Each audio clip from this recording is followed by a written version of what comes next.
Bonsoir tout le monde. Merci d'être donc au coworking de Vichy. Donc cet espace de travail partagé qui est animé par l'Étincelle, donc une nouvelle association qui s'est créée sur Vichy avec la Comcom d'Aglo. Le sujet d'aujourd'hui, avec une petite phrase, c'est l'agriculture sera beaucoup plus intensive qu'auparavant. Je pense qu'on le voit tous, mais non pas intensive en tant que d'intrants. Certains en connaissent plus que moi, donc en termes de produits, mais surtout intensive en termes de connaissances. Et on va le voir à travers donc, les différentes interventions qu'on va avoir aujourd'hui.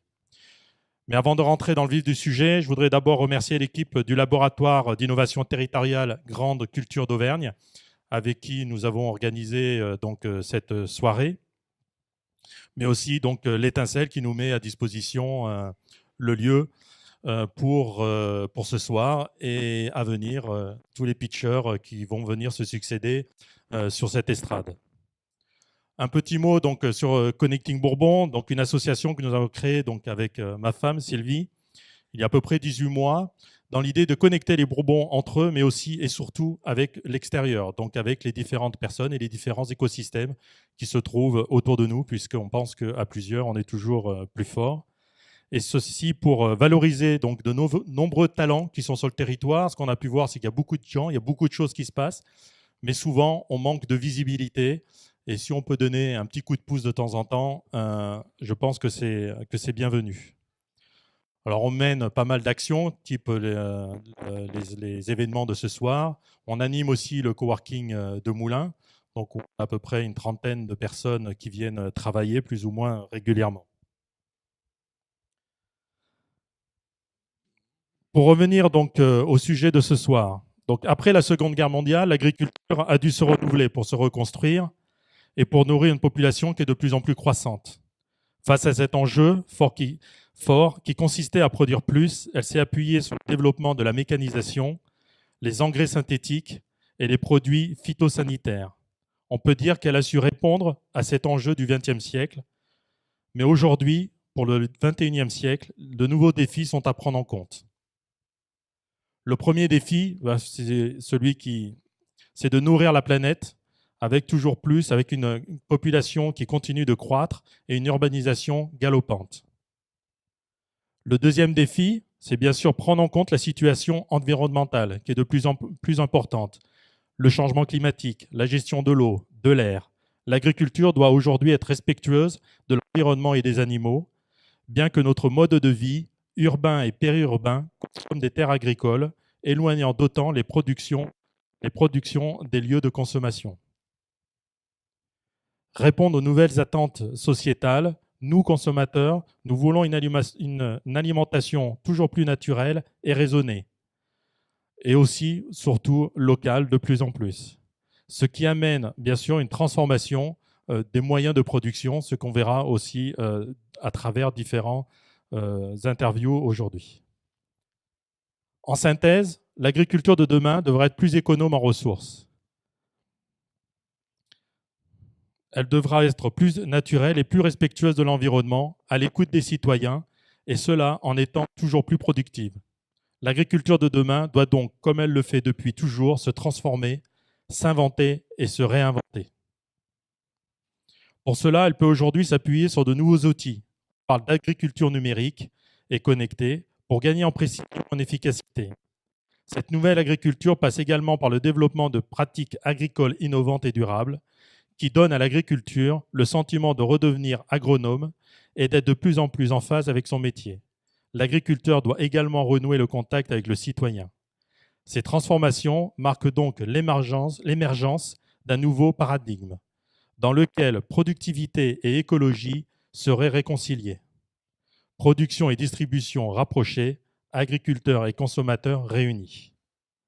On parle donc de la troisième révolution de l'agriculture qui repose sur une agriculture dans un monde plus numérique, plus durable, plus innovante et qui implique de réfléchir à la société que nous souhaitons et trouver le moyen de dépasser les contradictions actuelles de l'agriculture que nous avons développées depuis 70 ans. Pendant cette soirée, vous allez entendre parler de Living Lab, de start-up, de réseaux sociaux, d'IoT, d'agriculteurs ou d'Agrinote et de bien d'autres et bien d'autres innovations. Bienvenue dans l'agriculture 4.0. J'ai juste oublié ma zapette qui est là. Voilà.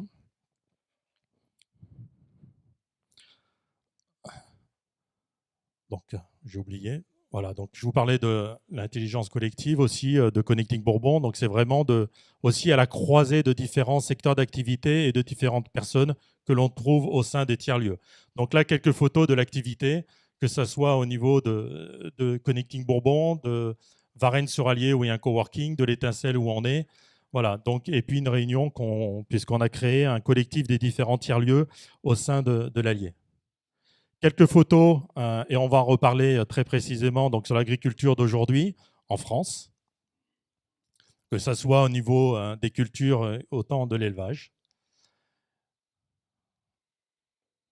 Le principe donc, de la soirée, c'est un pitcher, 5 minutes, pour vous présenter sa passion, son projet, et ensuite 3 questions, simplement, ce qu'on souhaite, il ne faut pas que ça dure très longtemps. Il y aura 9 pitchers en tout, 9 pitchs. Des fois, il y aura des duos. Donc, il faut que ça soit relativement court pour pas que ça dure trop longtemps dans le temps. Mais après une petite séance de 3 questions, n'ayez pas peur. Si vous avez d'autres questions, il y a l'apéro juste après qui va permettre justement de continuer, d'approfondir au niveau des questions.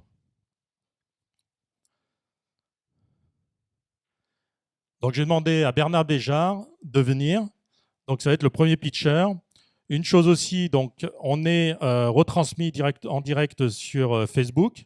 Pour ceux, et il y en a dans la salle, sur Twitter, je vous demanderai d'utiliser le hashtag AgriBourbon, tout simplement pour qu'on puisse créer une chaîne de tweets et qu'on puisse se retrouver et donc se retweeter sur cette soirée. Voilà. À toi. Et c'est le L pour avancer, le R pour reculer. Merci beaucoup.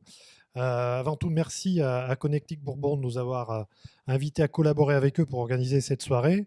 Et on constate au travers de la présentation qui a été faite qu'on est tout à fait en phase sur cette notion d'intelligence collective et de mettre en place des outils, des moyens qui permettent justement l'émergence de projets collaboratifs innovants et qui nous emmènent dans le sujet qui nous préoccupe, l'agriculture, à essayer de trouver, d'identifier, de concevoir, de mettre en place et de développer des solutions innovantes pour cette agriculture du futur.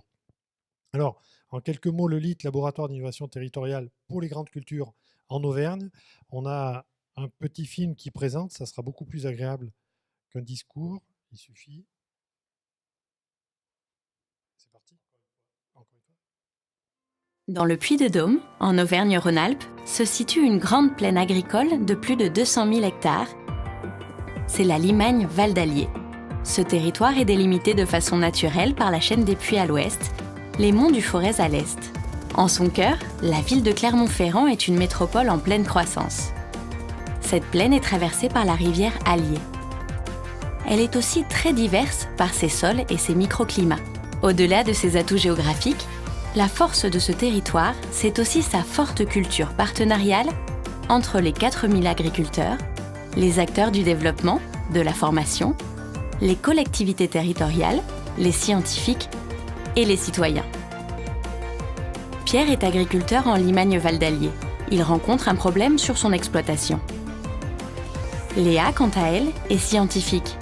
Elle a des pistes de réflexion qui pourraient intéresser Pierre. Nicolas habite à Clermont-Ferrand. Il aime se promener en famille au milieu des champs de la Limagne. Alice, qui anime le laboratoire d'innovation territoriale Grande Culture en Auvergne, les connaît bien tous les trois.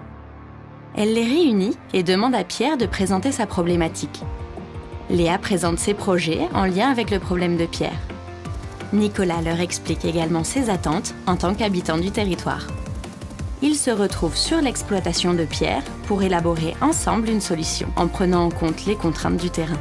Pierre la teste en conditions réelles sur son exploitation, qui est équipée de capteurs agro-environnementaux comme tout le territoire. Pierre invite d'autres agriculteurs sur son exploitation pour leur présenter cette solution qui pourrait aussi les intéresser. Grâce à l'implication de tous les acteurs du territoire, l'innovation est acceptée par tous. Le test en conditions réelles permet d'accélérer la mise sur le marché de l'innovation. C'est la méthode Living Lab. Alors si vous êtes Pierre, Léa ou Nicolas, rejoignez l'aventure du Lead Grande Culture en Auvergne et bénéficiez d'un territoire unique et instrumenté, d'une animation ouverte et participative impliquant une communauté d'acteurs large et d'agriculteurs engagés pour faire de leur territoire une zone d'excellence en grande culture, pionnière en Europe.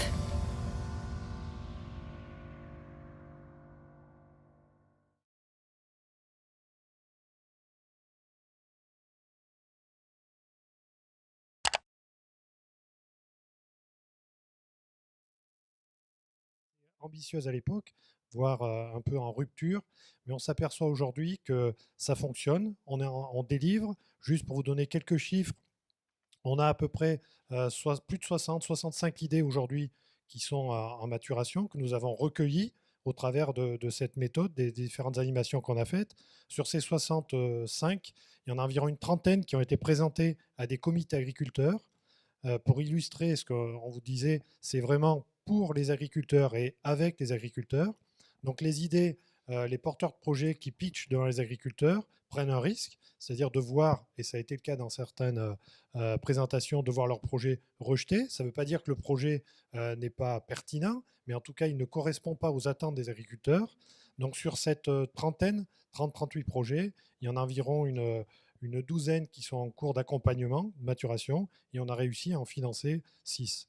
Juste pour terminer, les 5-6 grandes thématiques que nous adressons au travers du LIT, concernent bien entendu tout ce qui touche aux conditions de travail, aux conditions de vie des agriculteurs, à la gestion des filières, à la création de nouvelles filières, qui va de la génétique jusqu'au usage à l'exploitation, tout ce qui concerne les ressources, eau, air et sol, bien sûr la réduction des produits phytosanitaires et la recherche d'alternatives. Donc on est bien dans une démarche, on ne supprime pas, mais on va jusqu'à trouver des alternatives. Tout ce qui est le foncier, et je pense que j'ai rien oublié. Voilà.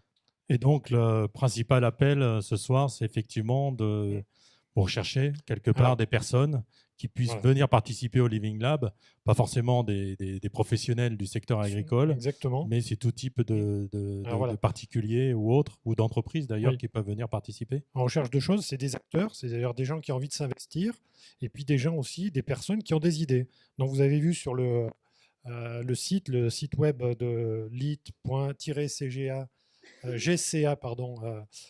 vous pouvez imprimer ou télécharger une feuille, c'est simplement un recto verso, et vous postez votre idée. Après, vous serez recontacté pour avancer cette idée, voir si vous voulez pitcher, présenter et être challengé par des agriculteurs. Donc c'est vraiment très simple. Donc on va passer à la séquence questions. Est-ce que vous avez des questions autour du LIT? Oui, une question, Sébastien.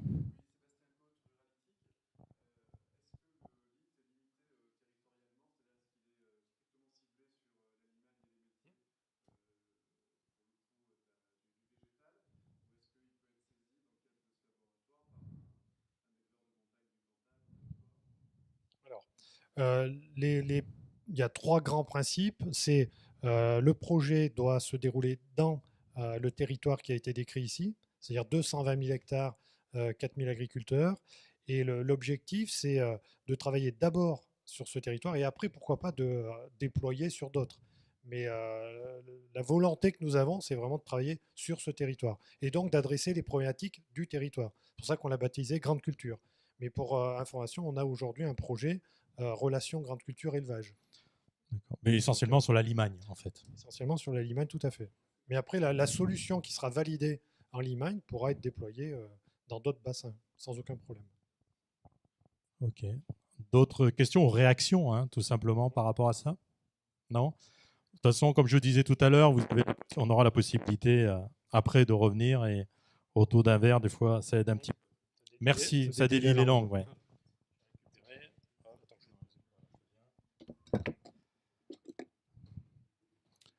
Donc, on va passer au pitcher numéro 2. Je vais demander donc à Catherine Brennon et Monsieur Martin de venir me rejoindre.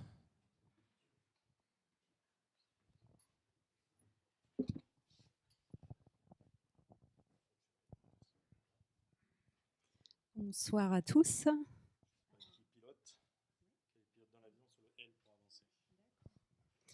Donc bonsoir à tous, Catherine Brenon, je vais parler au nom de l'association Symbiose Allier, qui est une association qui a été créée sur le département de l'Allier il y a 3 ans. On a souhaité mettre en place un dispositif qui s'appelle l'Observatoire agricole de la biodiversité. Alors ce dispositif, c'est observer pour mieux comprendre ce qui se passe autour de nous. Observer donc la biodiversité, la vie, tout ce qui peut nous entourer. Donc à travers ce protocole, on va observer les abeilles solitaires, les papillons, les invertébrés du sol et les vers de terre. Donc l'objectif, c'est de mettre en place des protocoles d'observation chez les agriculteurs volontaires, comme Jean, qui est sur la commune de Lorige, pas très loin de Saint-Pourçain. Donc on met ces protocoles en place. Ces protocoles sont des protocoles standardisés mis en place par le Muséum national d'histoire naturelle à Paris. Donc c'est des dispositifs qui sont standardisés, donc on applique un protocole pour pouvoir observer ces différentes catégories. Donc l'objectif à travers ces 4 catégories, c'est d'observer, d'avoir une approche à la fois sur la pollinisation, donc en observant les abeilles solitaires et les papillons, d'avoir une approche sur la fertilité du sol, donc voir comment se porte le sol en observant les vers de terre, et avoir une approche aussi en observant les invertébrés, donc qui sont présents dans les parcelles. Donc on met en place des petites planches et puis on regarde sous ces planches les invertébrés. Ça nous donne une indication sur le degré, donc à la fois de présence de ravageurs, mais aussi de ce qu'on appelle les auxiliaires de culture, donc des petites bêtes comme les carabes, qui vont nous donner une indication, qui sont un bon indicateur pour pouvoir lutter contre les ravageurs. Donc ces carabes se nourrissent de ravageurs. Donc les ravageurs, quand on parle de ravageurs, c'est des petites bêtes qui vont avoir un impact sur la culture et donc qui vont potentiellement impacter le rendement des agriculteurs. Donc c'est important d'observer du coup ces auxiliaires qui peuvent être une alternative à l'utilisation de produits chimiques dans certaines conditions. Dernière chose, pourquoi cet observatoire? Donc à la fois renseigner une base de données nationale, donc comme je vous disais, c'est standardisé, donc ça permet, plus on observe et plus on a de données au niveau national. Créer des liens avec les pratiques agricoles, c'est-à-dire que certaines pratiques vont être plus favorables à la présence de toutes ces catégories d'espèces. Et puis aussi sensibiliser les acteurs, donc que ce soit les autres agriculteurs du territoire, mais aussi le grand public, sur ce que font les agriculteurs au quotidien. Voilà, essayer d'avoir une autre approche que l'approche effectivement agribashing qu'on peut avoir au quotidien. Là, c'est montrer que les agriculteurs sont soucieux de ce qui se passe dans leurs parcelles, soucieux de toute cette vie qui se développe et s'en servir pour aller de l'avant et essayer d'être le plus vertueux possible au niveau pratique. Voilà, je ne sais pas si tu veux rajouter. Ouais, Catherine a déjà bien résumé ce qu'est Symbiose. Donc moi, je peux vous parler pourquoi j'ai adhéré à cette association. Donc, comme elle l'a dit, je suis agriculteur sur la commune de Lorige, donc en système culture. C'est en système conventionnel, raisonné, avec limitation du travail du sol et tout ce qui peut améliorer la qualité du sol au niveau structure ou au niveau intrant. Et j'essaye de le mettre en pratique. Et donc, cette association et ces recherches qui sont faites permettent de répertorier et de quantifier la vie du sol, et ce qui est un indicateur de la bonne santé de ces sols. Donc, moi, ça fait une vingtaine d'années maintenant donc, que je suis en non-labour, donc préservation de la matière organique par incorporation systématique ou quasi systématique des pailles, donc ce qui crée un humus. Et cet humus est en fait la nourriture de cette vie du sol, qui va améliorer sa structure et sa fertilité. Donc, par le biais de symbiose, ça permet donc de quantifier et de voir l'évolution de ces sols. Voilà, quoi vous dire d'autre peut-être par rapport aux pratiques, je ne sais pas. Donc, si par rapport à l'utilisation des phytos, par exemple, c'est optimiser les conditions de traitement aussi, souvent la nuit, tout simplement parce que la nuit, on a beaucoup d'hygrométrie, on n'a pas de vent, donc les conditions sont optimales, ce qui permet de réduire les doses tout en gardant une même efficacité. Donc c'est tout un tas de petites choses comme ça qui, mises les unes au bout des autres, permettent justement de réduire l'impact qu'on peut avoir sur la nature, réduire l'impact économique aussi, et améliorer nos structures tout en gardant nos structures de sol ou notre vie de sol, tout en gardant une rentabilité correcte, ce qui est le but, quoi. Voilà. Merci. 2 secondes. Si des questions, des réactions par rapport à ce qu'on vient de voir. Donc justement, en préparant cette soirée, en discutant avec certains des pitchers, il y avait toute une partie, je pensais, quand on faisait agriculture et innovation, c'était beaucoup au niveau de la technologie. Et on m'a dit, mais Pascal, tu sais, la technologie, on l'a intégrée, maintenant l'innovation, elle est ailleurs. Elle est surtout sur la sauvegarde du sol et l'intégration, mais on va continuer à en parler. Et la technologie est là, et l'innovation est là pour aider justement à bien sauvegarder et à bien utiliser le sol. Vous confirmez? Ok, merci beaucoup. On peut les applaudir.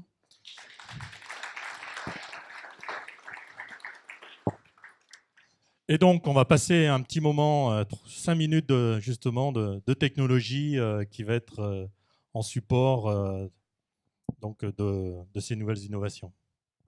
Merci.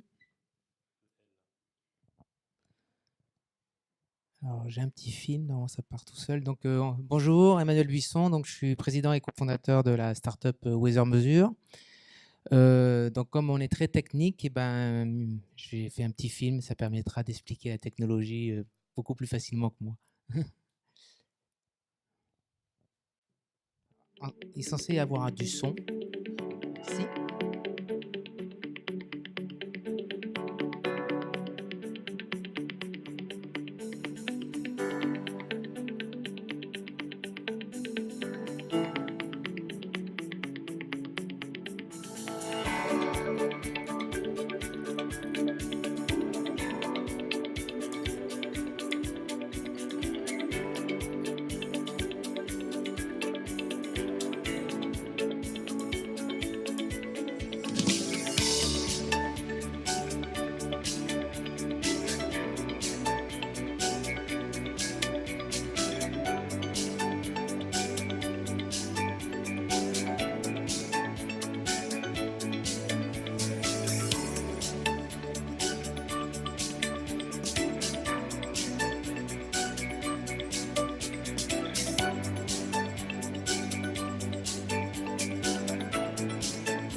Donc, en résumé,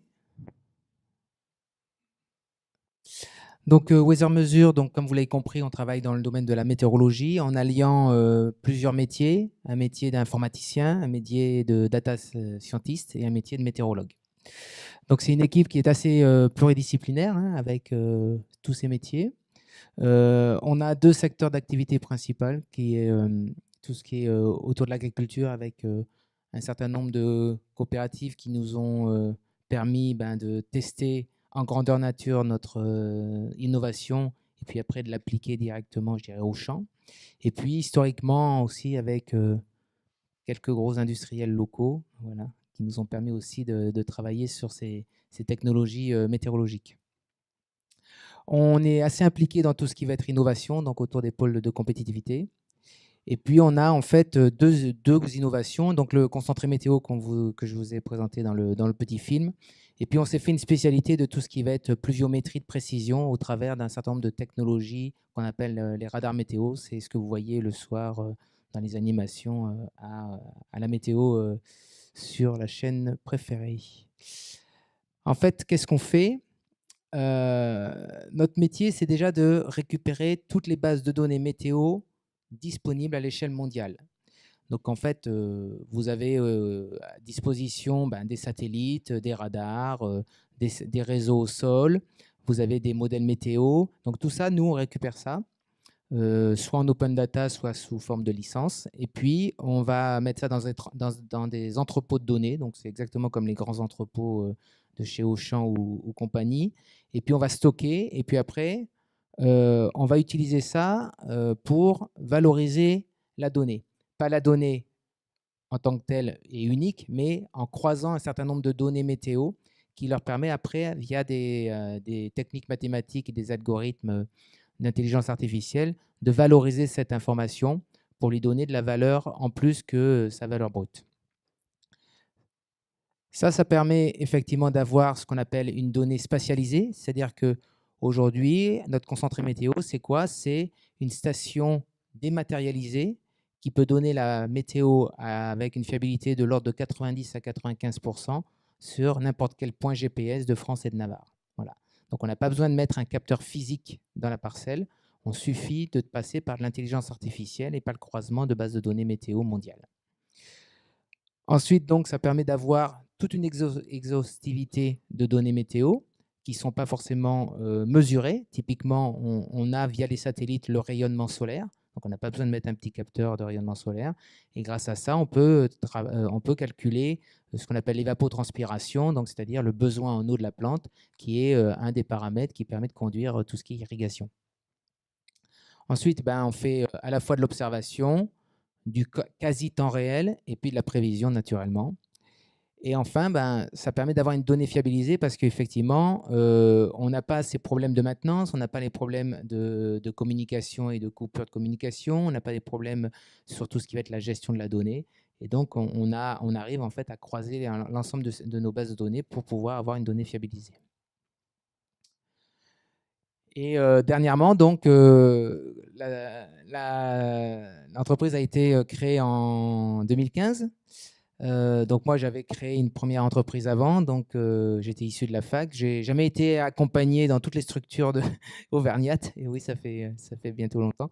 Donc je suis assez fier que dernièrement, nous avons été officiellement, je dirais, acceptés par le bivouac pour être boostés. Et donc j'espère que ça permettra effectivement de donner un second élan à l'entreprise, notamment le bivouac pour sortir un peu de l'agriculture et aller dans le monde de l'énergie.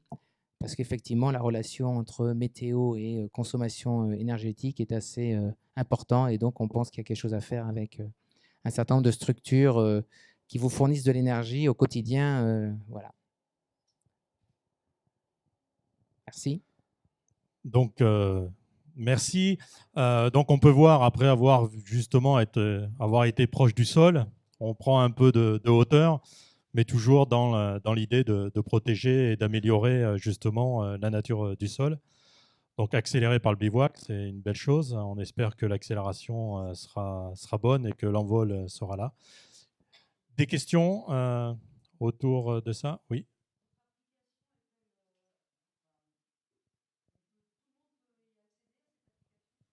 Alors aujourd'hui, on a construit donc en fait, nous on est banquier.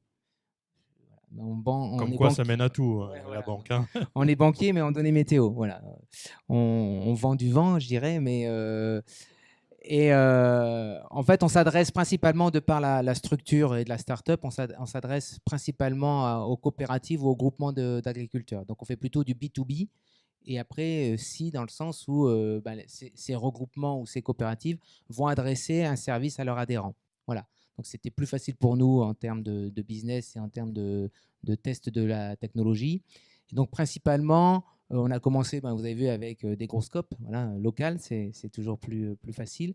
Et on est en train aujourd'hui de travailler avec quelques GEDA, quelques groupements de viticulteurs, quelques CUMA. Voilà. Donc, on est en train de descendre tout doucement parce que la technologie commence à être mature et qu'on a meilleure capacité à pouvoir intégrer des plus petites structures de par le fait que c'est un peu plus automatique. Voilà. Je suis sûr que dans la salle, il y aura peut-être des futurs clients. J'en connais quelques-uns déjà. Déjà qui sont déjà clients. À force d'aller au lit, Ouais. on croise à peu près les autres. Ok, merci beaucoup. Merci à vous.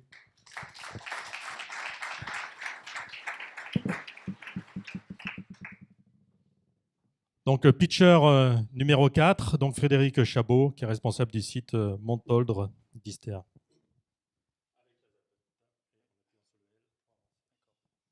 Bonsoir à toutes et à tous. Donc, Frédéric Chabot, donc IRSTEA, je vais vous faire une petite présentation donc, de l'établissement, ceux qui ne le connaissent pas. Donc, IRSTEA, c'est un institut de recherche en sciences et technologies pour l'environnement et l'agriculture. En fait, il est présent sur 9 centres au niveau de la France. Hein, c'est un institut de recherche publique. Et bon, ce soir, je vais vous présenter plutôt le centre de Clermont-Ferrand. Donc, la particularité de ce centre, en fait, c'est d'être sur 2 sites. Donc, le siège régional qui est sur le campus universitaire des Cézaux, sur le site d'Aubière, et puis le site de Montoldre, où je suis responsable de ce site. Donc, site de recherche et d'expérimentation, doté d'infrastructures fixes, mobiles. Donc là, on va parler technologie aussi, hein, et également d'un domaine agricole avec un ensemble de parcelles qui permettent de tester et d'expérimenter tous les sujets sur lesquels on travaille. Donc, Clermont, c'est 115 agents, 3 unités de recherche. Bon, je vous mettais en bas, prochainement, ça va prendre une dimension beaucoup plus importante, c'est-à-dire que IRSTEA va fusionner avec l'INRA. Donc, on va passer de 115 à plus de 850 personnes sur la région Auvergne. Donc, moi, ce soir, je vais vous présenter les activités qu'on conduit au sein de l'unité de recherche technologie et systèmes d'information pour les agrosystèmes. Donc, pour des technologies pour une agriculture, bien sûr, respectueuse de l'environnement et respectueuse également des gens qui travaillent. Donc, 4 thématiques de recherche et d'excellence au niveau de l'unité de recherche. En fait, avec un cœur de métier, hein, et institut de recherche, donc on fait forcément de la recherche, de l'ingénierie. Les infrastructures permettent de faire réaliser des essais sur différentes technologies et équipements agricoles et de réaliser aussi des opérations de formation ciblées sur notre domaine de compétences. Donc, la première thématique sur laquelle l'unité de travail, c'est l'agriculture numérique. On en a parlé tout à l'heure. Donc, avec bien sûr des exploitations aujourd'hui qui sont de plus en plus connectées. Donc, on a une équipe qui travaille sur le sujet, sur l'interopérabilité des capteurs, les réseaux de capteurs et le fait de gérer l'ensemble des données qui sont produites par tous ces capteurs qui sont déployés sur les exploitations agricoles maintenant, pour les rendre, on va dire, utilisables et disponibles dans le cadre notamment des outils d'aide à la décision voilà, qui sont proposés pour les agriculteurs. Une activité autour du sol, on a parlé sol aussi. Donc, un équipement qui permet, enfin, un ensemble d'équipements qui permet de caractériser, on va dire, le sol, et notamment, dans un premier temps, mesurer l'efficacité et l'efficience des pneumatiques, hein, avec un... Alors, je ne sais pas si vous avez un pointeur, là. Non. Oui. Voilà. Donc,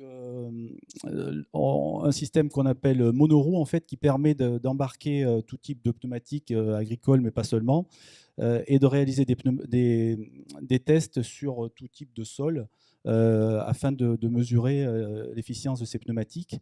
Et des travaux importants également sur la partie impact des machines au niveau du sol. Hein.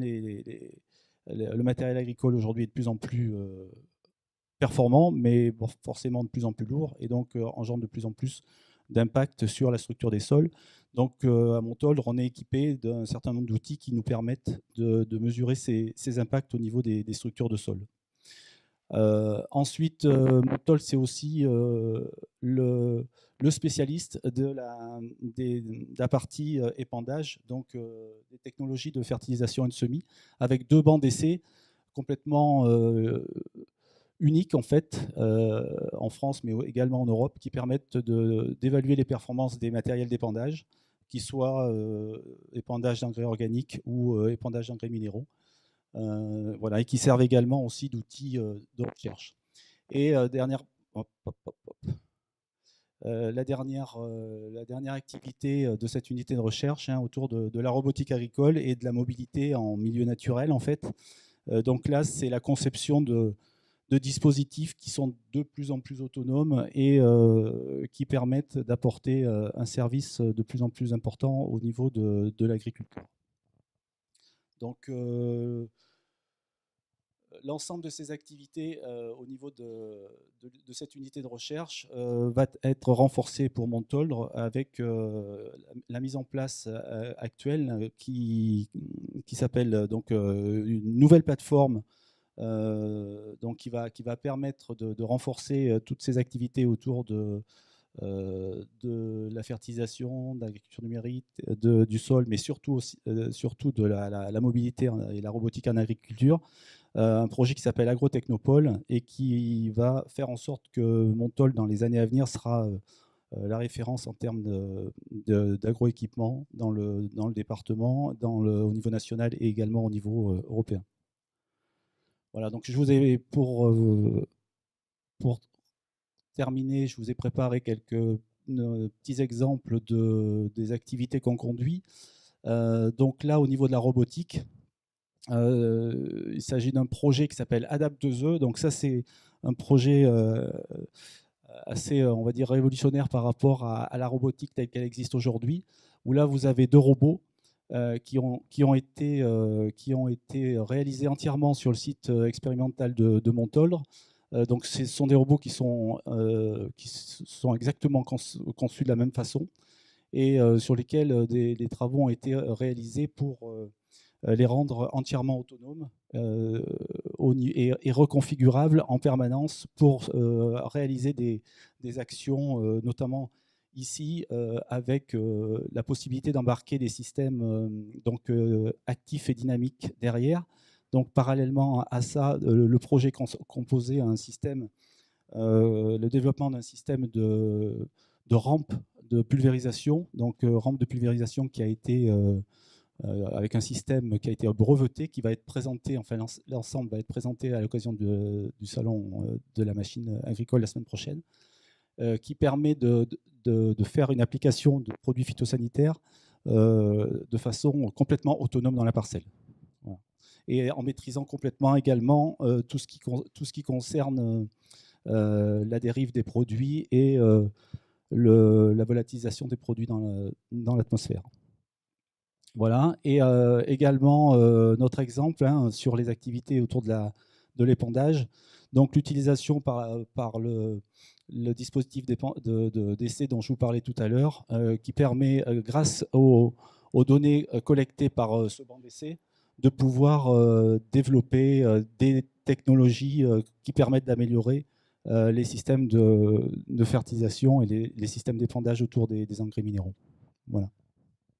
Merci. Très difficile de tenir les 5 minutes quand on a affaire des passionnés et surtout quand les sujets sont très intéressants. On va quand même passer une petite séance de questions. Une petite question? Oui.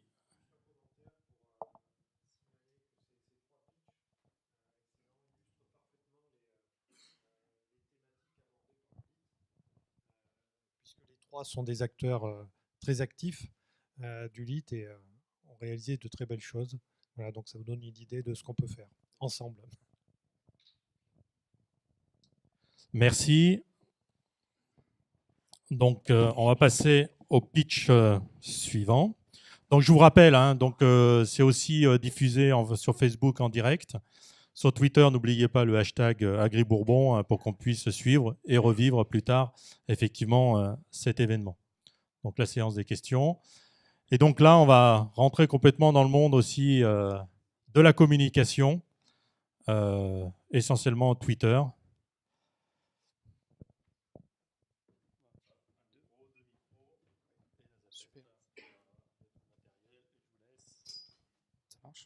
Ça marche. Je commence par tout casser. Ouais. Bonjour à tous. Bonjour. Donc, ça marche. Oui, Le mien ça marche. là Et de marche. Ouais, c'est Donc, bon. Pierre-Jean Chedru, Denis Beauchamp. Je vais vous présenter. On va vous présenter France Agri-Tweetos, qui est une association nationale qui regroupe des agriculteurs et des gens du monde paragricole qui ont décidé un beau jour de parler d'agriculture sur les réseaux sociaux et en particulier sur Twitter. Pourquoi on a fait ça? C'est que le constat de départ, on l'a tous fait quand on est dans le monde agricole, c'est qu'il y a un écart, un gouffre même, entre la réalité de l'agriculture telle que nous la vivons tous les jours et telle que les gens la perçoivent, les gens de la rue ou même dans les médias. Tout simplement parce qu'ils ont perdu le lien avec l'agriculture, ils n'ont plus forcément de famille dans ce monde-là. Par contre, on a remarqué qu'il y avait une grosse communauté sur les réseaux sociaux, une grosse communauté agricole. Donc, on s'est dit qu'il y avait un truc à faire. Je vous ai mis quelques images, donc on a glané sur les journaux, donc ils parlent tous d'agriculture. Hein. Ce sont que des articles qui parlent d'agriculture. Donc, on voit ici peut-être Pierre-Jean dans son maïs, ici avec son avion, hein, probablement. Ouais, mais j'aime beaucoup l'avion. Voilà, il fait de l'avion. Puis en plus, il fait du riz. Et là, vous avez une image du bocage bourbonnais, très probablement. Mais les gens ne savent pas. Forcément, quand on met ça en image, ça peut choquer, mais... Non, ils ne savent pas. Et en plus, derrière, ils interprètent. Donc en fin de compte, c'est encore pire, parce que faute de communication, toute image peut être interprétée, puis on peut raconter ce qu'on veut derrière. Hop. Ça marche. Voilà. Deux petits exemples aussi. Par exemple, ici, journaliste de France 2 qui a fait un sujet sur le glyphosate, parce que le glyphosate, c'est rigolo, ça anime les soirées. Pour illustrer ça, il montrait quelqu'un qui traitait ses pommiers. Donc, il passait un pulvérisateur sur les pommes. Donc, quelqu'un l'a interpellé, lui a dit « Excusez-moi, monsieur, mais on ne met pas de glyphosate sur les pommes parce que ça tuerait les pommiers. » Il répond « Si, le glyphosate est utilisé sur les pommiers, donc ça va. » Première nouvelle. Il n'en sait rien, mais il en est sûr.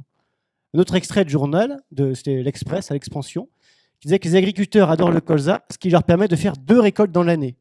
Alors, j'étais un peu estomaqué. Une première au printemps. C'est ce que je fais, moi. Oui, mais toi, tu es très fort aussi. Une première au printemps, une seconde de blé à l'été. C'est formidable. Déjà, quand on arrive à faire une récolte, on est content. Alors 2. Et le tout dernier, c'est le Parlement européen, donc la version française, qui tweet sur les homologations de produits phyto, avec une belle illustration, à nouveau, de Pierre-Jean dans sa rizière. Parce qu'il sait tout faire. C'est quand même grave, c'est quand même le Parlement européen qui parle d'agriculture et qui montre une photo qui est prise en Thaïlande. Donc c'était pas possible. Alors, face à tout ça, j'ai décidé de sortir de ma rizière. C'est lequel? Elle. Comment? Et descendre de l'avion, voilà, j'ai un peu mis tout ça de côté. Et donc, tous les agriculteurs sur Twitter, il y a une grosse communauté d'agriculteurs sur Twitter, on a décidé de se réunir. Il faut vraiment parler près. Ah oui, d'accord. C'est pour ça que je ne m'entendais pas. Nous avons décidé donc de réagir et de prendre en main notre communication de manière positive. Donc, on s'est regroupés entre agriculteurs et paragricoles sur Twitter pour parler. La première règle, c'était sans filtre.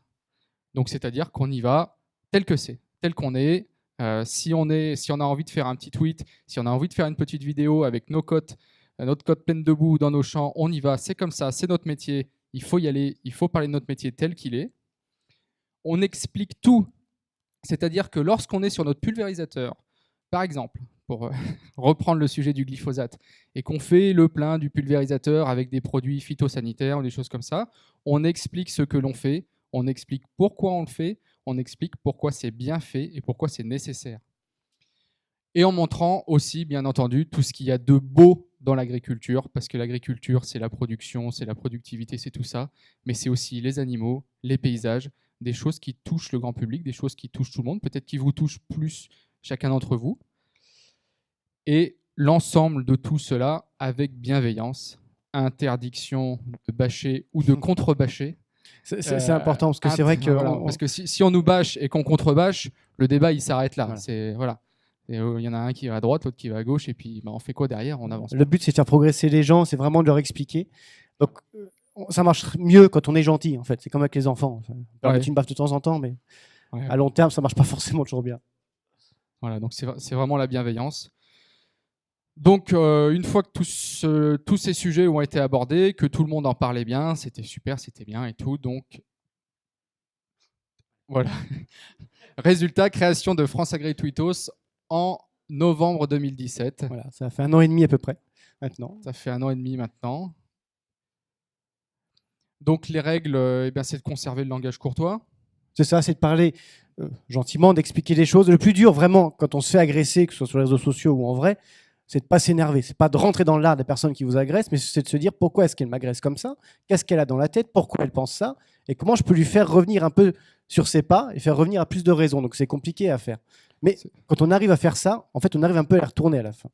Ouais, quand on arrive à avoir la boîte des brouillons qui est bien pleine dans Twitter, c'est qu'on s'est bien calmé et qu'on a sorti quelque chose de constructif. Celui-là, je pense que tout le monde l'a. Mais... voilà. Et puis parler avec des mots simples aussi. Ouais, voilà. J'allais dire, laisser tomber le langage technique. C'est vrai que quand on est sur Twitter, immédiatement, tout ce qui est mis est systématiquement public. Donc tout le monde peut y avoir accès. À partir de ce moment-là, il faut communiquer simplement. On ne rentre pas dans les détails. Ça va loin. Hein, je veux dire, on ne cite pas les produits phytosanitaires, on ne cite pas les matières actives, on ne cite pas des choses qui de toute façon seront compliquées à expliquer. Et puis, objectivement, le débat, il n'est pas là. Donc, il faut vraiment être positif, constructif et calme. Je te laisse au stade. Ouais. Hop. Donc, au bout d'un an et demi, il y a un peu plus de 7000 followers, donc 7000 abonnés au compte France Agri Tweetos qui lisent toutes les bêtises qu'on écrit. On a fait plus de 3600 tweets positifs, donc à chaque fois, on en parle en bien, on montre tout ce qui va bien. On était 200 adhérents, on va bientôt être 300 à l'association. Et puis des dizaines de rencontres in real life, IRL. Donc c'est une association qui regroupe plein de gens du monde agricole. Donc forcément, il y a des bonnes choses à manger, des bonnes choses à boire. Donc on en profite. Dès qu'il y a un salon, une foire agricole, on se retrouve et on fait un petit apéro. Donc le prochain, c'est au Salon de l'Agriculture le 28, si vous y êtes, sur le temps de la firme digitale.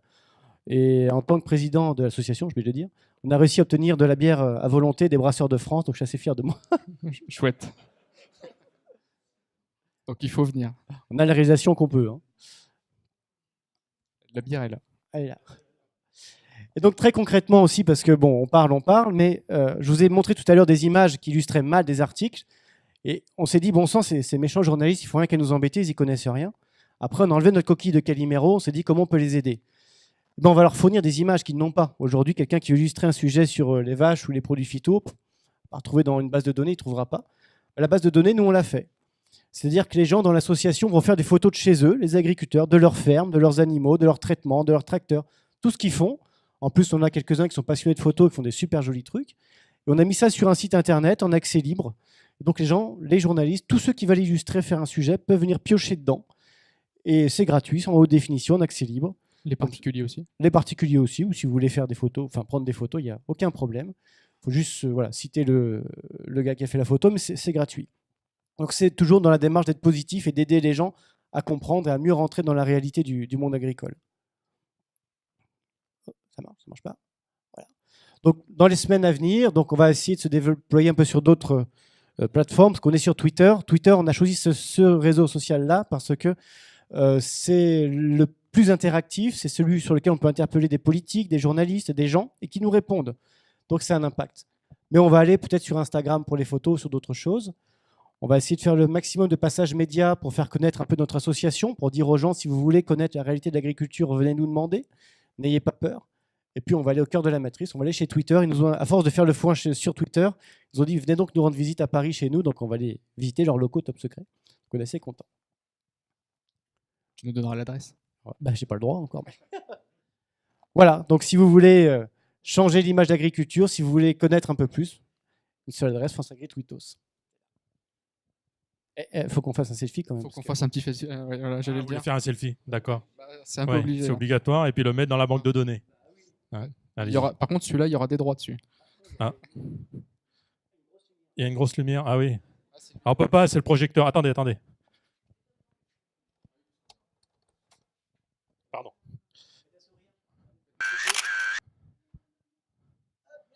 Et voilà. Merci. Est-ce qu'il y en a qui ont des questions éventuellement ou qui connaissaient déjà peut-être?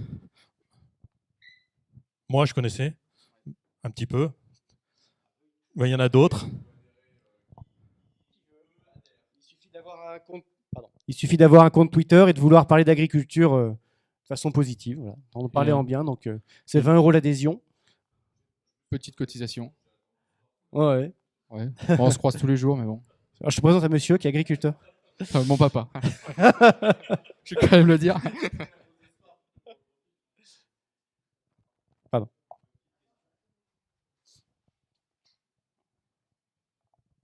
Moi, j'aurais une petite question concernant la communication. Ça fait 1 an et demi à peu près que j'ai une page Facebook pour mon élevage.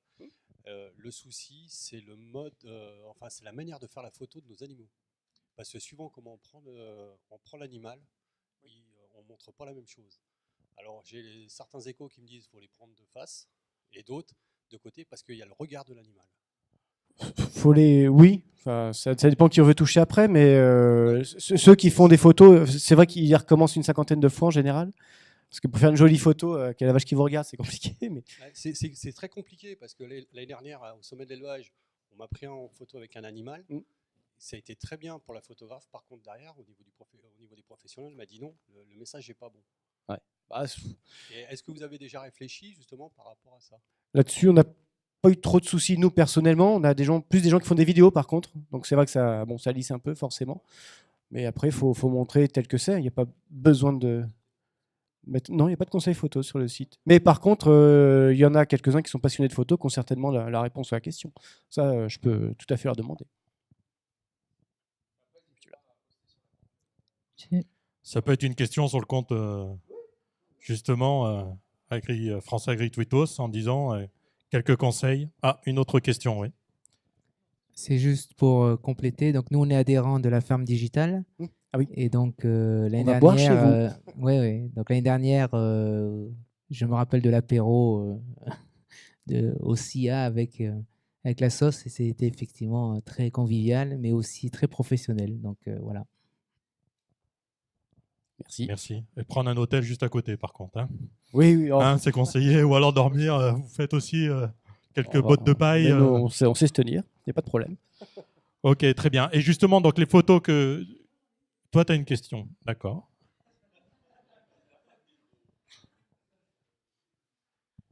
Oui, je voulais savoir si le regard... si vous avez le sentiment que le regard, par rapport à vos tweets, le regard des gens a changé et les commentaires ont changé ou pas? Alors, on le voit quand on parle aux gens. Après, on peut parler de tout le public, mais ça commence à venir. On avait, quand il y avait des articles qui sortaient ou des communications un peu négatives sur l'agriculture, il y a 4-5 ans, il n'y avait pas de réponse du monde agricole. Aujourd'hui, il y a 50, 100, 200 personnes, agriculteurs ou pas agricoles, qui vont répondre. Donc à force, quand les gens d'extérieur voient tout ça, se disent forcément il y a un peu plus de nuances qu'avant.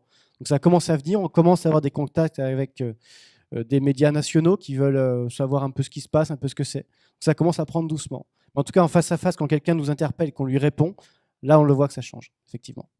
Et sans rien inventer, juste en montrant la réalité. Merci Denis. Parce que Pierre-Jean reste sur scène quand on aime. T'es d'astreinte. Donc les questions, il a faites. Donc il y a Luc aussi. Quand on vous dit qu'il y a pas mal d'activités et de choses innovantes sur le territoire, on en a la bonne démonstration aussi ici.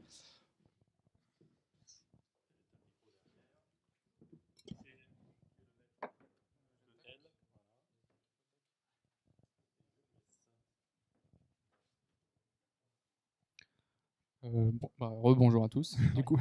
Je vais me présenter, du coup, Luc de Fressanges. Je suis agriculteur sur la commune de Coulandon, avec un système élevage et culture, donc voilà, juste à côté de Moulins. Donc Pierre-Jean Chedru, donc moi je suis céréalier, donc là je prends la casquette agriculteur céréalier sur la commune de Saint-Gérand-de-Vaux. Voilà. Donc ensemble, on va vous présenter le groupe Vision Sol. Le groupe Vision Sol, c'est ce qu'on appelle dans le langage plus technique en France un groupe 30 000, donc 30 000 fermes agroécologiques. Donc l'histoire, c'est un appel à projet qui a été lancé par le ministère de l'Agriculture pour sélectionner 30 000 fermes agroécologiques en France. Donc avec un cahier des charges auquel nous avons décidé de répondre et grâce auquel nous avons été retenus et labellisé groupe 30 000.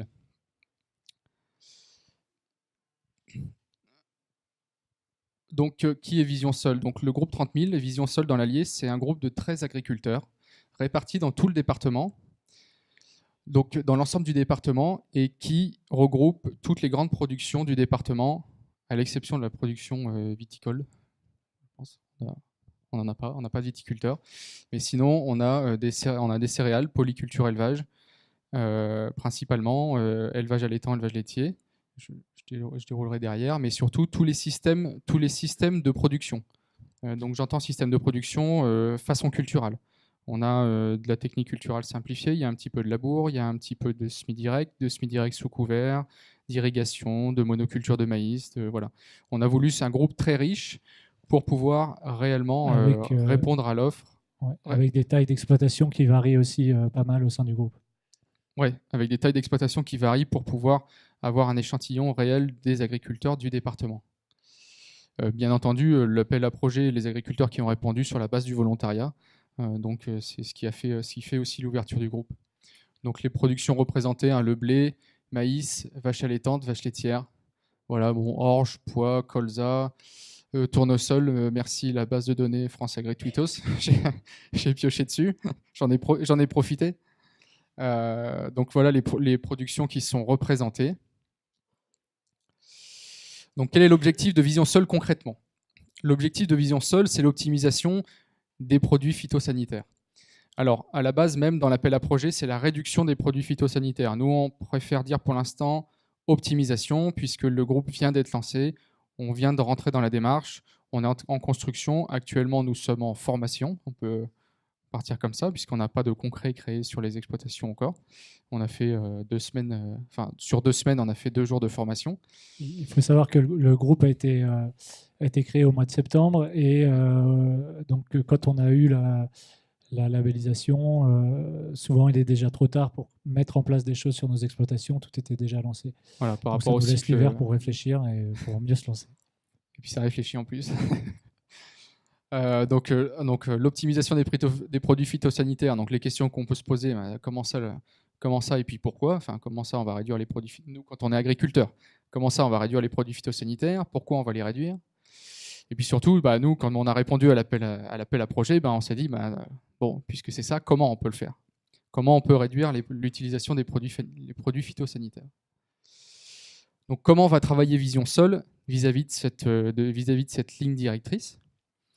Donc d'abord, ce que nous n'allons pas faire.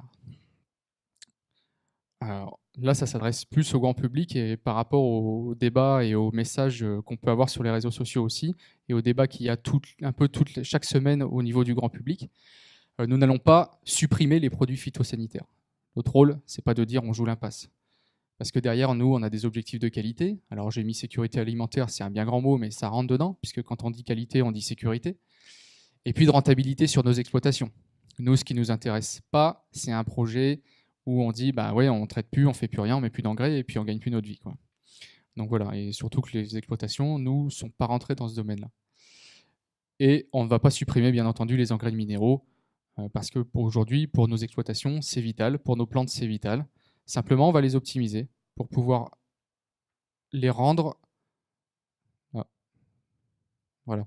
Nous allons les optimiser pour pouvoir les rendre plus efficients. Et pour pouvoir les rendre plus efficients, on a décidé de se retourner vers notre base de travail, qui est notre sol, je fais rire ma femme à chaque fois que mes enfants grattent dans la terre, mais je lui dis mais ils n'arrêtent pas de gratter dans la terre, mais je lui dis attends, c'est la terre nourricière, ça ne craint rien du tout. Donc nous, on a décidé de se rabattre sur cette terre nourricière et de développer l'agriculture de conservation des sols.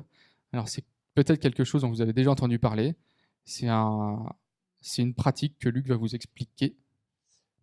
Oui, je vais essayer d'être assez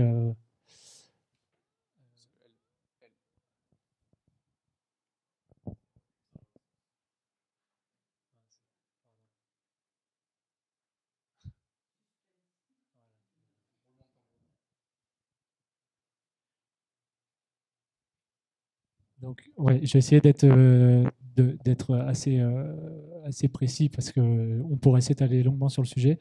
Donc, la base de notre objectif, déjà, c'est de mettre en place des couverts végétaux sur nos sols. Donc, tout ça pour... bon, déjà, qu'est-ce qu'un couvert végétal ? Ça va être des espèces qu'on va venir semer, alors soit en interculture, donc c'est-à-dire entre deux cultures, soit de façon permanente et qui vont rester d'une année sur l'autre. L'idée, c'est de semer des mélanges de plantes, de 5 à 10 plantes, voire parfois plus, parfois moins, qui vont avoir chacune des rôles bien précis, soit structurer le sol, amener de l'azote, voilà, peu importe. Souvent, elles vont avoir un rôle complémentaire, voilà, au niveau de l'ensemble du sol, donc de sa structure, de sa composition, de sa dynamique. C'est-à-dire essayer de rééquilibrer un sol pour pouvoir rendre justement les apports et les produits phytosanitaires plus efficients. Si vous avez un sol où dedans il y a eu par exemple une légumineuse qui a la capacité de piéger l'azote de l'air pour la restituer dans le sol, vous pouvez espérer apporter moins d'engrais. Mais sans supprimer les engrais, vous pouvez espérer en apporter moins. Voilà, c'est ce genre de synergie qu'on va essayer de pousser vraiment au bout et de décupler, quoi. Voilà, elles vont aussi nous limiter les excès d'eau l'hiver et nous permettre de garder un petit peu cette eau l'été qui peut nous manquer parfois. Elles vont avoir un rôle aussi on va dire, une certaine couche d'ozone, c'est-à-dire qu'elles vont limiter l'impact des rayons du soleil sur le sol en été et elles vont couvrir. limiter, voilà, c'est ça. Ça va être le rôle du couvert va être comme une couverture pour le sol. Ça va limiter les impacts de la pluie. Chaque goutte d'eau, ça crée une petite agression sur le sol. Ça va créer un petit habitat pour tout ce qui est insectes et tout un tas de choses, et champignons aussi, bactéries, micro-organismes, etc., quoi. Et ça peut être aussi, alors dans certains cas, on ne le précise pas ici, ça peut être aussi un apport pour des fermes comme la mienne, par exemple, qui sont avec de l'élevage, où on va pouvoir venir faire pâturer les animaux dessus l'été. Notamment, bon, alors cette année c'était très compliqué parce qu'on a eu un automne sec, un été très sec, donc c'était très compliqué de faire lever quelque chose, mais ça peut être un vrai apport de fourrage dans des périodes où on en manque assez souvent. Pourquoi tout ça ? Première chose, régénérer nos sols, c'est-à-dire le couvert, il y a ce qui se passe au-dessus, c'est-à-dire de la matière, de la biomasse, et ce qui se passe en dessous, c'est les racines. Ça nous intéresse vraiment. Et le but, c'est que les racines viennent prendre la place du mécanique. C'est-à-dire que le fait d'avoir un sol couvert en permanence, les racines vont créer une porosité, une micro-porosité dans le sol qui vont permettre aux racines suivantes, donc des cultures que l'on va mettre en place, que l'on souhaite récolter, de pouvoir aller chercher des endroits où nous, avec nos outils à dents ou nos charrues ou nos socles, tout ce que vous voulez, on n'arrive pas à aller. Et là où on nécessite beaucoup de puissance avec des outils mécaniques pour travailler de la terre, on espère que ce sont nos racines qui vont le faire. Tout ça aussi, quand ça va se dégrader, ça va apporter à manger, entre guillemets, à nos micro-organismes, à notre vie microbienne. Et donc, il y a une vraie vie qui va se redévelopper dans nos sols. Meilleure assimilation des éléments nutritifs, qui est un peu la conséquence de tout ce qu'on vient de dire. Et des plantes, du coup, en meilleure santé, puisque on va essayer de... On espère qu'elles capteront plus de minéraux et plus d'éléments. C'est comme vous, quand vous êtes en hiver, vous avez besoin d'un petit peu de vitamines, vous avez besoin d'un petit peu de tout ça, parce que l'hiver, de par les jours courts, le manque de soleil et tout, vous assimilez moins bien. Alors que si on vous met une petite gélule, ou et mieux si vous partez en vacances au soleil, et là tout de suite ça va mieux. Si là on les emmène au soleil toute l'année. Si vous êtes bien nourri, tout ira mieux. Voilà, une illustration des sols vivants. Et on peut rajouter aussi une dernière chose, c'est aussi limiter l'érosion des sols, qui est quand même un problème on n'y fait pas trop attention aujourd'hui dans nos régions, mais on commence à avoir plus de problèmes dans le sud de la France, et je pense qu'il faut vraiment s'y intéresser. Ouais, érosion et donc lessivage. Lessivage, bien entendu, tout ce qui est nitrate, tout ce qui est apporté au sol qui peut être lessivé et se retrouver un petit peu n'importe où. Voilà. Donc, pour synthétiser la démarche, premièrement, on va essayer de régénérer nos sols en augmentant la biodiversité, en créant de la biomasse, en allant semer aussi des plantes qui vont avoir entre elles une vraie synergie et qui vont du coup, entre guillemets, on espère, nous amener une certaine autofertilité. Et c'est à ce moment-là qu'on pourra commencer à se dire, là, on va commencer à réduire, à optimiser nos intrants, les phytos et les engrais. Pour ça, donc, ouais, je te laisse. Ouais, petit point rapide. Donc, pour l'ensemble, pour l'instant, des partenariats que nous avons développés avec notre groupe, l'abeille bourbonnaise. Donc, on a contacté les apiculteurs qui sont très intéressés par ce genre de démarche, puisqu'avec les couverts, on peut très facilement faire travailler des abeilles. Voilà. On a la LPO Auvergne, avec qui on a une journée d'ailleurs le 12 mars, avec qui on va mettre en place des systèmes de comptage, de diagnostic ornithologique, création d'habitats, perchoirs à rapaces, voilà, des choses comme ça pour essayer de dynamiser un peu tout ça. Et donc, bon, Ecophyto, c'est ce qui rentre dans le cadre de l'appel à projet 30 000. Et puis, Chambre d'agriculture, c'est notre porteur de projet. Vous pouvez nous suivre également sur Twitter avec le compte @visionsol1, qui en ce moment est très dynamique parce qu'on fait beaucoup de formations. Donc, vous pouvez vous y rendre. Et puis, on a une adresse mail si vous souhaitez nous contacter, visionsol30000@gmail.com. Voilà, donc c'était pour nous ce soir notre première présentation en dehors du cadre professionnel.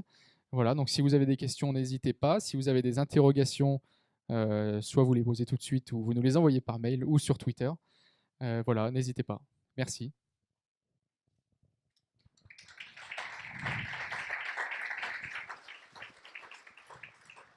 Donc effectivement, deux sujets extrêmement intéressants, et c'est justement c'est avec toi que tu me disais que quand on parlait de technologie en préparant cette émission,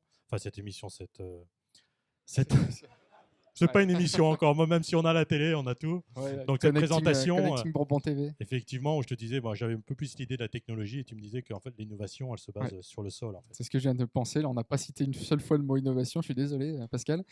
Mais en fait, voilà, notre innovation, on a tous, dans toutes les fermes, on a des cartographies de rendement, on a des coupures de tronçons GPS, on est tous équipés de téléphones portables, autoguidage, tout ça. On intègre tout ça, mais ce sont des outils. Et nous, notre innovation, c'est réellement de se retourner sur notre sol et de le comprendre et de comprendre sa vie, cette vie qui... En fait, c'est une innovation sur forme de retour en arrière, parce qu'à l'origine, notre sol, il était structuré, il était bien structuré, et puis voilà, il y a eu tout ce qu'on a fait, et puis maintenant, on se dit, zut, par de coup, on appelle ça une innovation, comme ça, on a quand même l'impression d'avancer.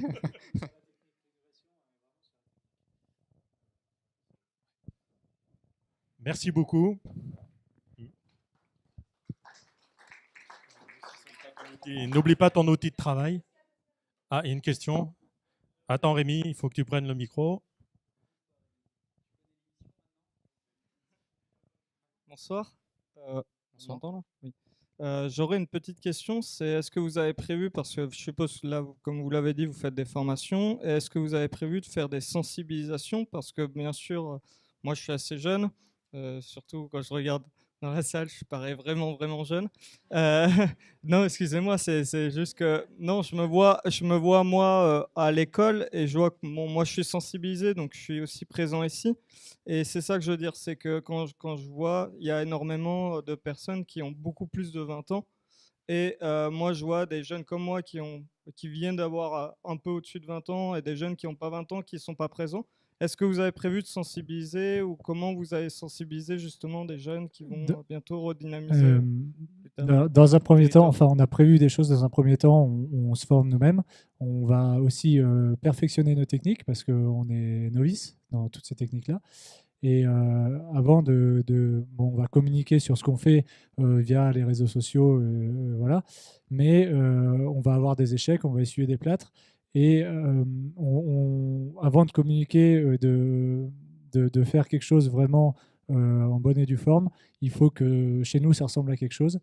Et par contre, on espère pouvoir, oui, faire des, on en avait parlé à la base, des journées portes ouvertes sur nos exploitations, mettre en place des choses, et puis voilà, que notre groupe, des panneaux ça, au bord des routes.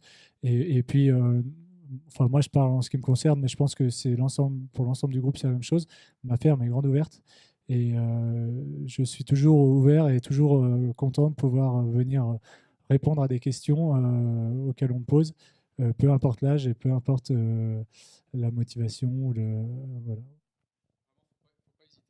Vraiment, oui, vraiment toutes les fermes du groupe sont ouvertes. Il ne faut pas hésiter à nous contacter via l'adresse mail pour faire une visite. Voilà. Ce qu'il faut, c'est que ce soit constructif. Nous, on a aussi une philosophie de communiquer avec bienveillance et calmement. Voilà, donc s'il y a ça en retour en face, il n'y a pas de souci. Après, je ne vous cache pas que si en face, il y a autre chose, bah, on saura. Et voilà, on est prêt à communiquer et avec grand plaisir, oui. Pas de problème. Bah, merci. Et puis effectivement, bah, ça commence par ce type d'événement ce soir où vous venez expliquer ce que vous faites.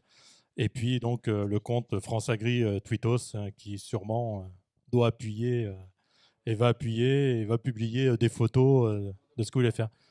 Monsieur le Président, vous acceptez? D'accord.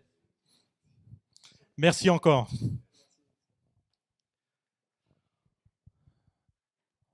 On va quitter le monde de la grande culture, même si c'est lié, pour parler élevage de viande. Et donc, je vais demander à notre pitcher numéro 7, Romain Devèche, de nous rejoindre. Merci beaucoup. Bonsoir à tous. Merci aux organisateurs de cette soirée de nous accueillir. Donc, comme l'a dit Pascal, on va passer au monde de l'élevage. Donc, pour ma part, moi, je suis directeur commercial dans une entreprise de chevilles, donc de commercialisation de viande. C'est une entreprise de 3e génération. Donc, comme vous le savez tous, aujourd'hui, on est pointé du doigt sur la consommation de viande, les techniques d'élevage, les techniques d'engraissement.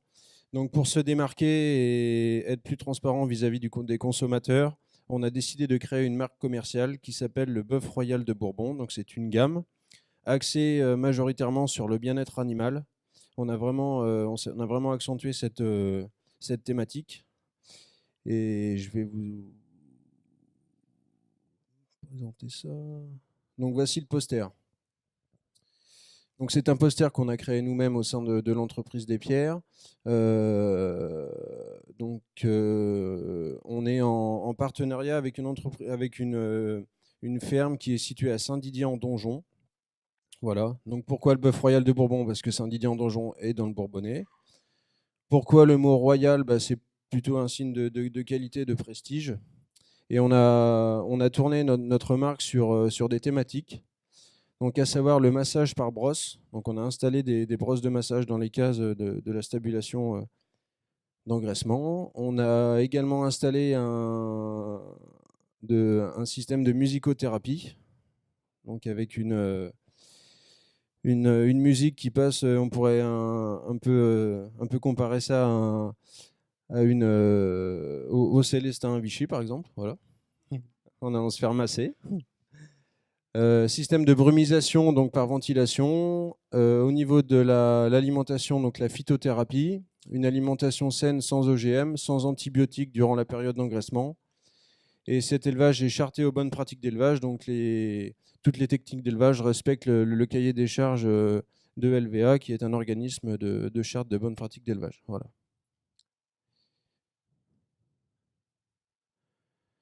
Donc voici quelques photos du bâtiment. Donc vous avez les brosses de massage. Donc c'est un bâtiment qui est assez important, hein. C'est une ferme aujourd'hui qui compte plus de 2000 têtes. Donc il y a 400 animaux à l'engraissement en permanence. Et donc c'est une ferme également d'élevage. Donc chaque veau qui est né dans cette exploitation est engraissé. Voilà. C'est poussé jusqu'au bout. Et pourquoi avoir choisi une ferme de cette taille-là? C'est pour répondre. Donc là, en fait, si vous voulez, pour la commercialisation, on a signé des contrats. On a lancé la marque il y a maintenant 1 mois. On a signé 10 contrats, notamment. Donc, on a des commerciaux en région parisienne. Donc, ça a démarré en région parisienne. Moi, au niveau local, j'essaye de faire mon commerce comme je peux. Donc, j'ai été sur Vichy, je ne suis pas encore venu. Je vais essayer de venir. Donc, j'ai été au Leclerc de Moulins, leur présenter. Ils semblent intéressés. Donc, après, on verra par la suite. Et donc, oui, donc la taille de la ferme. Et après, l'objectif, c'est de sortir environ 20 bêtes par semaine. Donc, quand je dis sortir dans le jargon du métier, c'est qu'il y a 20 animaux gras qui seront sortis par semaine de cette ferme-là. Et pas plus, parce qu'après, les techniques d'élevage et d'engraissement ne seront pas respectées. Donc, monsieur, je ne sais pas si vous voyez des photos d'animaux là, mais j'espère qu'elles sont bien prises. J'espère qu'elles sont à leur avantage. Donc l'objectif, c'est d'obtenir une viande plus ou moins persillée, qui ait des qualités gustatives que nos consommateurs attendent. Donc une viande qui a une couleur, une belle couleur, de la viande persillée pour avoir du goût. Voilà. Merci. Donc... Ah, il y a une question.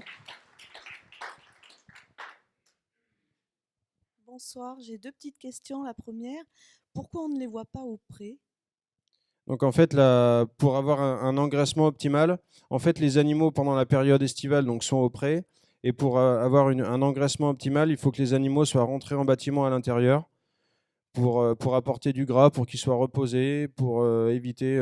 En fait, si vous voulez, un animal, dans le jargon, on dit qu'il faut qu'un animal profite, c'est-à-dire qu'il faut qu'il fasse qu'il dépense le moins d'énergie possible et qu'il soit reposé, qu'il puisse mettre une masse de viande suffisamment importante pour avoir des qualités bouchères optimales. Voilà. Donc ça, c'est en période estivale. Donc les animaux sont au pré et sont rentrés environ 2 mois avant l'abattage. Et ensuite, donc pour la période hivernale, tous les animaux sont en bâtiment, donc la question ne se pose pas. Et ma deuxième question, si je vous dis l'abattoir à la ferme, vous en pensez quoi? Alors l'abattoir à la ferme, j'en pense quoi? J'en pense que c'est une belle démarche au point de vue qualité de viande et bien-être animal, puisque c'est quand même aujourd'hui c'est la principale, c'est le principal objectif sur lequel on veut se défendre. Après, est-ce que à ce niveau-là, nous en France, on est capable de le faire? Je ne sais pas, je peux pas trop répondre. Enfin, j'ai des doutes. Au point de vue, par exemple, sortir 20 animaux par semaine, abattre 20 animaux dans cette ferme, je pense que c'est pas trop adapté. Après, nous, l'objectif au sein de notre société, c'est de maîtriser l'abattage des animaux, c'est d'être... en fait, si vous voulez, c'est une étape où il faut être transparent sans trop l'être, parce que même moi, je veux dire, l'abattage, c'est pas ce que... En fait, si vous voulez, moi, je vais acheter les animaux dans cette ferme, notamment. Mais la partie abattage, entre guillemets, je la squeeze, c'est pas ce qui m'intéresse le plus. Je sais ce qui se passe, mais moi, ce que je regarde, c'est l'animal et après la qualité de viande que l'on a par la suite. Alors, mais les techniques d'abattage pour compléter justement sur l'abattage, on sait que quand les animaux sont abattus de façon un peu atroce, fatalement, ça va les stresser. Donc la Exactement. qualité de la viande, fatalement, va se ressentir là-dessus. Donc vous devriez vous y intéresser. Mais on s'y intéresse beaucoup. Après, ce qu'on nous montre à la télé, comme disait Pierre-Jean, pour ces cultures, on nous montre tout le temps que le mal. Moi, pour être à l'abattoir tous les jours, je ne vois pas... c'est sûr, c'est un acte qui n'est pas très intéressant à voir, bien sûr, mais tout ne se passe pas comme on nous l'a montré à la télé. Aujourd'hui, on est vraiment pointé du doigt. Nous, on se défend en montrant notamment les élevages. La partie abattage, c'est un point sur lequel on est agressé à longueur de journée, mais ça fait partie de la filière viande, ça fait partie, pour se nourrir, il faut passer par là, ça a toujours existé. Et voilà, donc on n'a rien, on est obligé d'y passer et on respecte au mieux les conditions d'abattage. Ah, une autre réaction?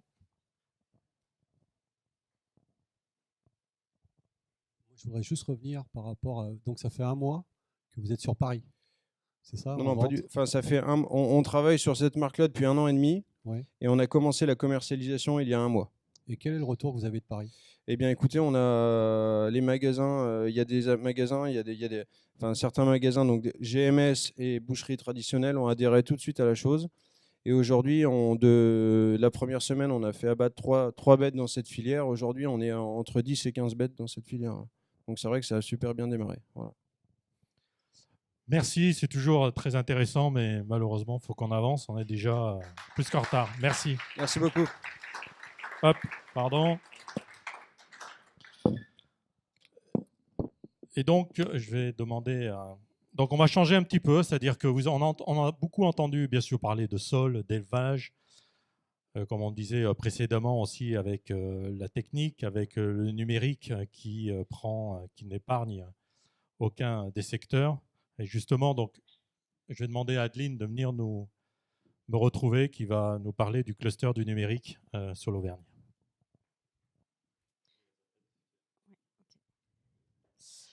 Bonsoir à tous, merci de cette invitation ce soir.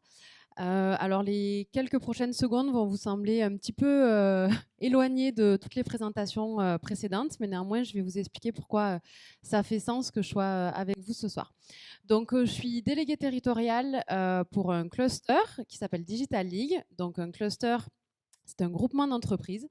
Et en l'occurrence, Digital League s'adresse aux entreprises du numérique de la région Auvergne-Rhône-Alpes. Et donc moi, je suis la déléguée territoriale pour l'antenne Auvergne. Donc c'était raté. Donc juste en quelques mots, donc on regroupe des entreprises de la filière numérique. Il y en a 535 à l'échelle de l'Auvergne, ce qui représente beaucoup d'emplois sur le territoire. Sur en effet une typologie d'entreprise qui est assez éloignée du champ dont on parle ce soir, puisqu'il s'agit des entreprises autour de ces secteurs d'activité-là, dans le développement, dans le web, dans tout ce qui est applications mobiles, écoles et labos, qui travaillent aussi sur les sujets informatiques. Donc tout ça pour en venir au fait que donc on est présent sur toute la région, je vous le disais. Sur le territoire Auvergne, on a, alors c'est pas la dernière version des slides, mais du coup on a 67 entreprises, dont plus d'une dizaine qui adressent tout ou partie de leur activité en direction du secteur de l'agriculture. Alors c'est là où je veux en venir ce soir.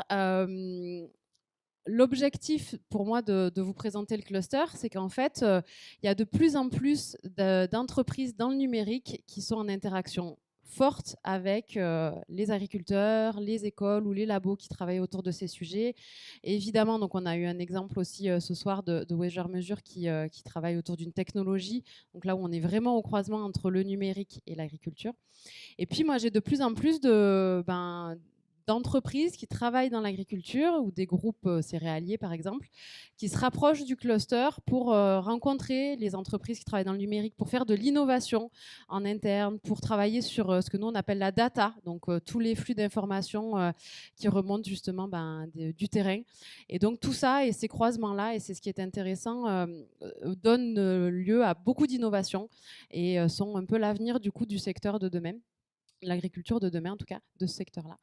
Donc nous après du coup on travaille sur plusieurs axes, mais ce qui est intéressant c'est qu'on travaille aussi sur des projets d'innovation croisée. Donc moi j'ai des adhérents qui expérimentent avec des groupes céréaliers ou des agriculteurs ou des entreprises de l'agriculture sur de nouveaux produits, sur comment mieux réguler les sols, mieux mesurer ce qui se passe, faire de la prédiction aussi autour de l'agriculture et de tous les nouveaux process de demain. Donc c'était un petit peu ce que je voulais vous présenter en termes de mise en perspective.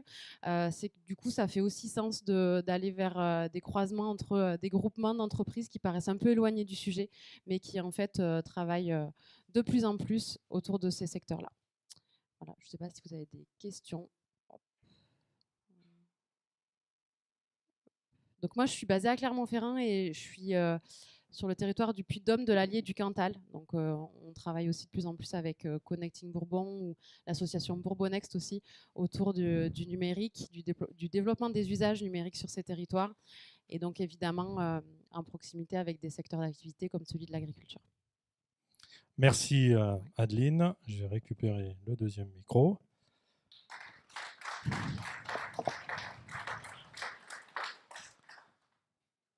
On vient à la fin, donc, hop, Nicolas, non, il m'a dit non, voilà. Et c'est comme toujours, un petit moment de publicité, hein, vous êtes habitués en regardant la télévision.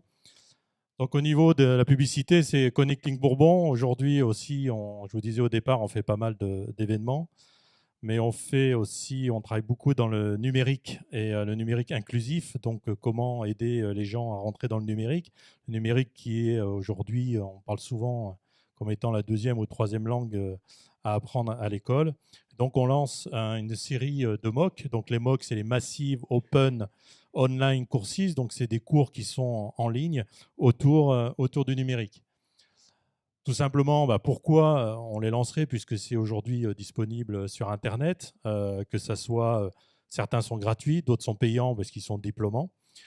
Simplement, quand on se lance dans ce type de formation qui est sur du long terme, ça dure plusieurs mois, tout seul devant son écran, c'est des fois très difficile.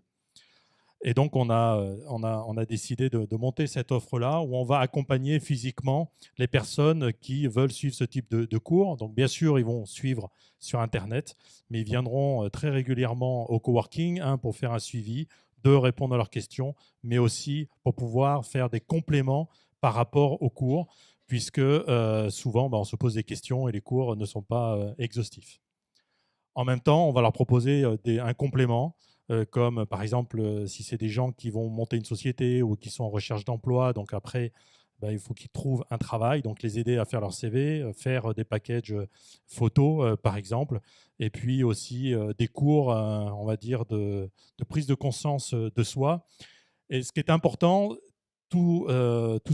cette proposition-là est faite avec les coworkers. Donc, c'est vraiment un travail de personnes qui sont aujourd'hui présentes au coworking sur Moulins. Donc, c'est ça aussi toute la valeur des coworking et des espaces de partage. Si chacun vient individuellement au départ, on crée vraiment de la valeur ajoutée, puisque des personnes venant d'activités différentes, travaillant ensemble de plus en plus, peuvent faire naître ce type d'offre. Voilà, donc il y a un suivi aussi, et puis créer, faire des événements pour se faire connaître des écosystèmes. Donc ce programme-là est bien sûr adressé aux demandeurs d'emploi, mais aussi adressé à des personnes, à des salariés d'entreprise, tout simplement parce qu'ils souhaitent, disons que l'entreprise souhaite que ses salariés évoluent et se forment sur le web. Donc on a déjà un petit peu discuté avec Vincent Bouissou ici présent, qui a donc sa société, son agence de web. Voilà, donc on est, petit message, recherche aussi de financement. Deuxième spot d'actualité, de publicité.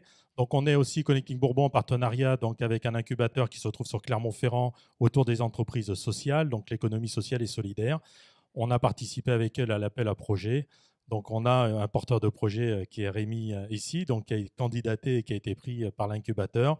Et donc demain, donc il y a 7 porteurs de projets sur 40 candidatures sur l'Auvergne, 7 qui ont été retenus au niveau de l'Auvergne, 3 donc, sur le bassin moulinois. Et demain matin, au coworking, il y a ce qu'on appelle les petits déjeuners de présentation des porteurs de projets.